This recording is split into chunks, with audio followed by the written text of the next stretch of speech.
In 2019, WeWork was valued at $47 billion. 6 weeks later, that valuation had collapsed to $8 billion. The IPO was dead. The CEO was out. And investors were left asking, how did a company that rented office space convince the world it was a tech revolutionary?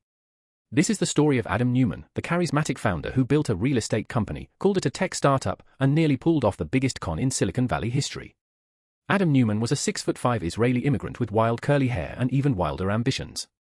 He arrived in New York in 2001 with nothing but confidence and a gift for storytelling.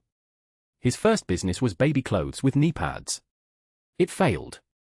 His second was women's shoes with collapsible heels. Also failed. But Neumann learned something valuable from these failures. The product didn't matter nearly as much as the story you told about it.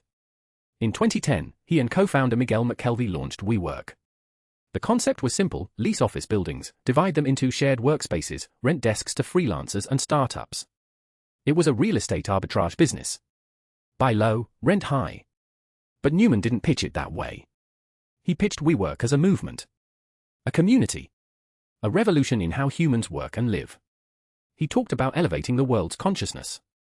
He said WeWork wasn't a real estate company, it was a physical social network. Investors ate it up. By 2014, WeWork was valued at $5 billion. By 2017, $20 billion. By 2019, $47 billion, making it the most valuable startup in America. SoftBank's Mosoloshi Son met Neumann for just 12 minutes and committed over $10 billion. He later said Neumann reminded him of Jack Ma. He told Neumann his problem was he wasn't being crazy enough. With billions in funding, Neumann built an empire and lived like an emperor. He bought a $60 million Gulfstream jet. He installed a sauna and cold plunge in the office. He hosted tequila-fueled parties where employees were pressured to drink and dance. WeWork headquarters had a rule: no meat allowed. This was Neumann's wife Rebecca's influence. She was a former actress and cousin of Gwyneth Paltrow. She once fired an employee for having bad energy. She told staff she wanted to be the first female billionaire. Neumann cashed out $700 million in stock before the IPO, an almost unheard of move for a founder. He bought buildings personally, then leased them back to WeWork. He trademarked the word "we" and charged the company $6 million to use it. The company was burning $2 billion a year. For every dollar of revenue, WeWork spent $2.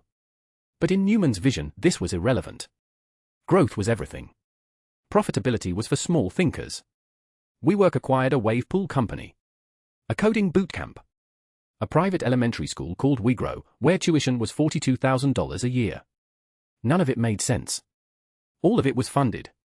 In August 2019, WeWork filed its IPO prospectus.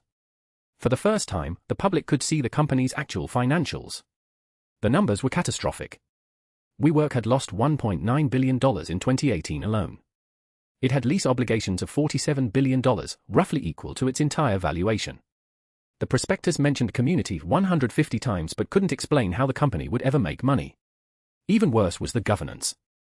Neumann had total control.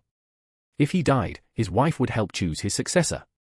He could take on unlimited debt. He had already borrowed $500 million against his stock. Wall Street revolted. Analysts called it the most ridiculous IPO ever. The valuation dropped from $47 billion to $20 billion, then 15, then 10. By September, the IPO was pulled. By October, Neumann was forced to resign. SoftBank took over, writing off nearly $10 billion, one of the largest investment losses in history. Thousands of WeWork employees were laid off. The company that preached community abandoned its own people. And Adam Neumann? He walked away with a $1.7 billion exit package. Golden parachute doesn't begin to describe it. Today, WeWork trades as a public company, worth about $500 million. 99% below its peak valuation. It filed for bankruptcy in November 2023. Adam Neumann, meanwhile, started a new company. It's called Flow.